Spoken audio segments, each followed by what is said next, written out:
जायफोर बर' बिजेपिआव हाबनानै थादों बिसोरो बे बाथ्राखौ सानखांनानै अन्तत बिजेपिनिफ्राय ओंखारबोनानै गावनि मोनथायनि थाखाय गावनि सिनायथि रैखा खालामनायनि थाखाय ओंखारबोनांगौ।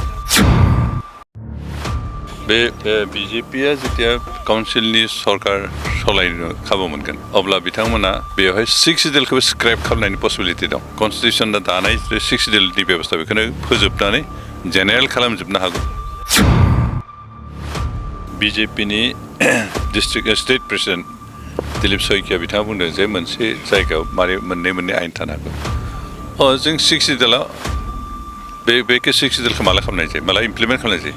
जेब्ला मोनसे जातिया बुहुमनिफ्राय गोमालांनोसै अबस्था सफैदों बेबायदि जाति जनगोष्ठीफोरखौ प्रटेक्सन होनो थाखाय बेखौ स्पेशल स्टेटास दै कनस्टिटिउसनाव दोनदों।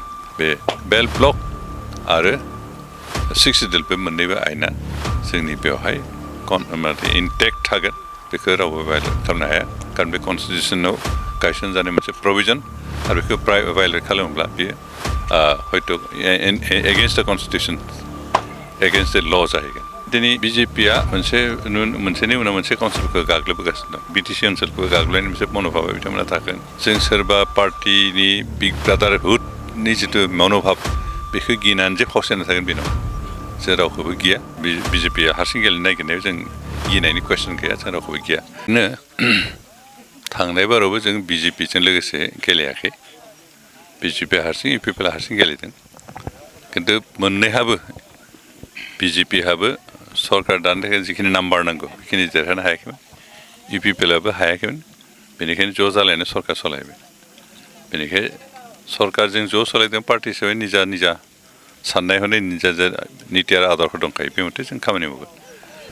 बेनिफ्राय दिनै बिजेपिआ मोनसेनि उनाव मोनसे काउन्सिलखौ गाग्लोबबोगासिनो दं। बेखौ बिटिसि ओनसोलखौबो गाग्लोबनायनि मोनसे मन'भाबा बिथांमोना थागोन।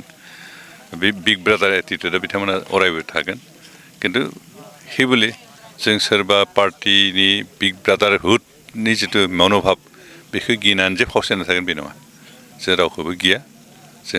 जोंनि पार्टि हिसाबै जों मात्र 10 इयार्सल' जादों आरो बे 10 इयार्सआव जों जथेस्थ' मेचियर जाबाय, साननो हनो जाबाय, निजास्व पलिसि दं, निजास्व प्रिन्सिपाल दं, निजास्व अबजेक्टिभ्स दं आरो बेखौ लानानै जों खामानि मावगोन। आरो बेनिखायनो बिजेपिआ बुंनाय बाथ्राखौ जों बिजेपिआ हारसिं गेलेनो नागिरनायाव जों गिनायनि कुइसन गैया, जों रावखौबो गिया। बिनिफ्राय दिनै बिजेपिनि district state president Dilip Saikia बिथाङा बुंदों जे मोनसे जायगायाव मारै मोननै आयेन थानो हागौ। जों 6 सिडिउलाव बेखौ 6 सिडिउलखौ माला खालामनाय जायो, माला इमप्लिमेन्ट खालामनाय जायो? जेब्ला मोनसे जातिया बुहुमनिफ्राय गोमालांनोसै अबस्था सफैदों बेबायदि जाति जनगोष्ठीफोरखौ प्रटेक्सन होनो थाखाय बेखौ स्पेशल स्टेटास दै कनस्टिटिउसनाव दोनदों। आरो बेनिफ्राय माबायाव 1947आवनो Assam land and revenue regulation act 1886 समाव माबाया ब्रिटिश सरकार बानायनो खालामनाय जिथु आयेन हानि सायाव बेखौ एसे रिभाइज खालामनानै किसु मा खालामनानै रिफर्म खालामनानै बे land and revenue regulation act नि गेजेरजों चेप्टार 10खौ पास खालामना होदेरदों। आरो बे जाबाय अनलि फर ट्राइबेल। जिहेतु बे समाव 6 सिडिउल गैयामोन, बेखायनो ट्राइबेल बेल्ट ब्लकनि गेजेरजोंनो ट्राइबेलफोरखौ आरो बिथांमोननि हाखौ प्रटेक्सन खालामनायनि बेबस्था खालामदों। आरो दिनै बेबायदि प्रटेक्सन खालामनो दोनामोनब्ला हयथ' आसामाव गासैबो बाहेरनिफ्राय फैनाय मानसिफोर दखल खालामजोबसिगोन, असमियाफ्राबो बेयाव थांनानै थानो आगान होना थानो हानाय अबस्था जानाय नङामोन दिनै। आरो बेबायदि अबस्था जानो थांगासिनो दं। आरो बेनिखायनो बे 6 सिडिउल आरो 6 सिडिउल अरिजिन 6 सिडिउल बे मथेबाथ' 6 सिडिउल एरियायाव नन ट्राइबेल मानसिया सासेबो हानि मोनथाय गैया। खिन्थु जायफोर नन ट्राइबेला 6 सिडिउल जानायनि सिगांनिफ्राय हाबनानै थायो बिसोरसो मोनो। दा जोंनियावहाय बे एमेन्डेड 6 सिडिउल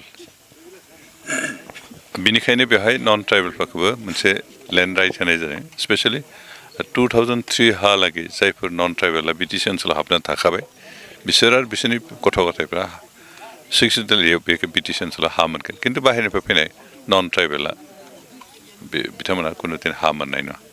बेनिखायनो जोंहा मोननै प्रभिजननि गेजेरजों ट्राइबेलफोरखौ प्रटेक्सन खालामनायनि बेबस्था लादों। बेनिखायनो बे बेल्ट ब्लक आरो 6 सिडिउल बे मोननैबो आयेना जोंनि बेवहाय इनटेक्ट थागोन बेखौ रावबो भायलेट खालामनो हाया खारन बे कनस्टिटिउसनाव गायसनजानाय मोनसे प्रभिजन आरो बेखौ भायलेट खालामोब्ला बेयो हयथ' एगेन्स्ट द कनस्टिटिउसन एगेन्स्ट द ल जाहैगोन बिथांनि बुंनाय बिथांमोना सरकाराव फैमारोब्ला बे ओनसोलनि बिटिसि ओनसोलनि जि बर'फोर बा ट्राइबेलफोर बिथांमोना खैफोदाव फैनो हागौ बे खाटांखा बिथांमोना गाग्लोबनो जाजोबनो बे बिजेपिया जेथिया काउन्सिलनि सरकार सालायनो खाबु मोनगोन अब्ला बिथांमोना बेवहाय 6 सिडिउलखौबो स्क्रेप खालामनायनि पसिबिलिटि दं कनस्टिटिउसना दानाय 6 सिडिउलनि बेबस्था बेखौनो फोजोबनानै जेनेरेल खालामजोबनो हागौ बेनिफ्राय बेखौ खालामगोन बेनिफ्राय लेन्ड जिथु ल' बेखौबो